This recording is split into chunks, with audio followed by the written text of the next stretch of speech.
um acidente de carro violento a meio da noite. É assim que arranca o clássico de 1967, Accident. Mas este filme é muito, muito mais do que um desastre. É uma exploração profunda das fissuras silenciosas que se escondem na nossa psica. Vamos lá descobrir o que está por trás do metal retorcido. O filme não começa com uma história, nem sequer com uma imagem. Começa com um som. O som violento, chocante, de um acidente de carro na escuridão total. Esta abertura abrupta lança-nos logo para um tom de investigação. É como se nos apresentassem um quebra-cabeças que precisa de ser resolvido. E a pergunta que fica logo a pairar no ar é: mas o que é que levou a isto? Que ressentimentos silenciosos e desejos escondidos levaram a este momento tão devastador? O filme, de imediato, rebobina e obriga-nos a juntar as peças dos acontecimentos que culminaram neste desastre. Ora bem, para começar a montar este quebra-cabeças, vamos primeiro olhar para os factos, para a superfície da história. A história arranca com Stephen, um professor de Oxford, que encontra um acidente fatal mesmo à porta de casa, envolvendo dois dos seus alunos, a Anna e o William. A partir daqui, a narrativa é de propósito fragmentada. Em vez de seguir uma linha temporal normal, o filme vai para trás, ligando os acontecimentos não pela ordem que aconteceram, mas pelo seu impacto emocional. É o que um crítico chamou de continuidade emocional. Mas o acidente é só o ponto de partida. Por baixo da superfície está um complexo drama humano, focado nas pessoas que estão no centro de toda esta tragédia. O conflito central é, na verdade, uma batalha de egos entre dois professores de Oxford.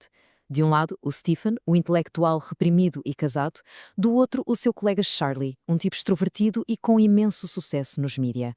O Stephen despreza no Charlie precisamente aquilo que mais deseja para si: a fama, a liberdade de agir por impulso e a coragem de largar uma vida familiar que o sufoca. E no meio desta tensão toda está a Anna, uma estudante austríaca cheia de mistério. Tanto os professores como um jovem aluno, o William, ficam completamente obcecados por ela. A Anna torna-se o catalisador, o ponto focal para todas as rivalidades, paixões reprimidas e desejos frustrados deles. Este drama de paixões e rivalidades não é contado de uma forma qualquer. E no cinema de autor, o ponto crucial não é apenas o que acontece, mas como a história é contada. O filme é um exemplo clássico do estilo pinteresco que vem do dramaturgo Harold Pinter.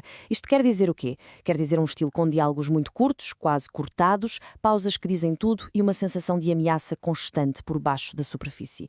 Aqui, o que não é dito é muitas vezes bem mais importante do que aquilo que se ouve. O realizador, Joseph Losey, complementa isto com um estilo de câmara muito formal e distante, claramente influenciado pelo cinema de autor europeu. O tom é gelado, contido, os planos são supercompostos quase como pinturas, as cores são esbatidas e as imagens, como descreveu um crítico, fervilham de coisas por dizer, fazendo lembrar mestres como Antonioni ou Resnay. Claro que este estilo tão cerebral, tão maneirado, não foi aplaudido por toda a gente. Houve críticos que o acharam pretencioso e emocionalmente vazio. O crítico John Simon, por exemplo, disse que o filme se alimentava de surdez e de uma falsa sensação de consequência, enquanto o autor do romance original sentiu que as palavras das personagens eram apenas superfícies a rodear um vazio. Mas a análise fica ainda mais interessante quando nos apercebemos que o filme funciona quase como um autoexame dos seus próprios criadores. As contradições do próprio realizador, o Joseph Losey, são projetadas nos personagens. O Dirk Bogarde, no papel de Stephen, representa o lado sensível e artístico do realizador, e por outro lado, o Stanley Baker, como Charlie, personifica o homem de ação da classe trabalhadora, quase um bully. Juntos, eles refletem a dualidade conflituosa de Losey, um esquerdista a trabalhar no meio da elite cultural. E para juntar mais uma camada a isto tudo, o papel da mulher de Stephen é desempenhado por Vivian Merchant, que na altura era casada com o argumentista, o Harold Pinter. Isto cria o que uma fonte chama de momento pós-meta, em que as linhas entre o drama do filme e as lutas da vida real dos criadores se começam a baralhar, especialmente quando se sabe que a Vivian Merchant sofreu com os casos extraconjugais do Pinter. Este estilo complexo e autorreflexivo não apareceu do nada. Para percebermos o seu impacto, temos de olhar para o seu lugar na história do cinema em 1967. Em 1967, Accident parecia ser o precursor de uma segunda nova vaga britânica, uma que rompia com o realismo tradicional para abraçar uma abordagem mais formalista, mais europeia. Só que o fracasso de bilheteira do filme acabou por deitar por terra essa noção, e a ideia de um cinema de autor britânico modernista nunca chegou a arrancar. Como é de imaginar, o estilo desafiador do filme dividiu completamente os críticos na altura.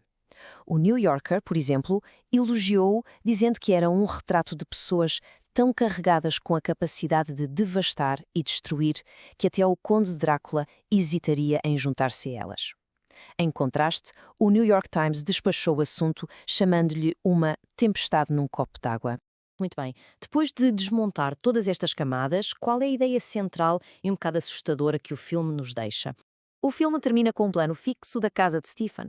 Enquanto a vida familiar parece seguir em frente, voltamos a ouvir o som do acidente que quebrou o filme.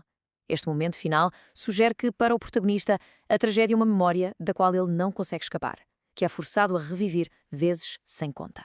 No fim de contas, a acidente deixa-nos com uma pergunta pessimista e que não se esquece. Estará o protagonista, e talvez quem vê o filme, preso para sempre com estas personagens num circuito hermeticamente fechado de consequência e culpa? É uma reflexão bastante sombria sobre a natureza da memória e da fragilidade humana.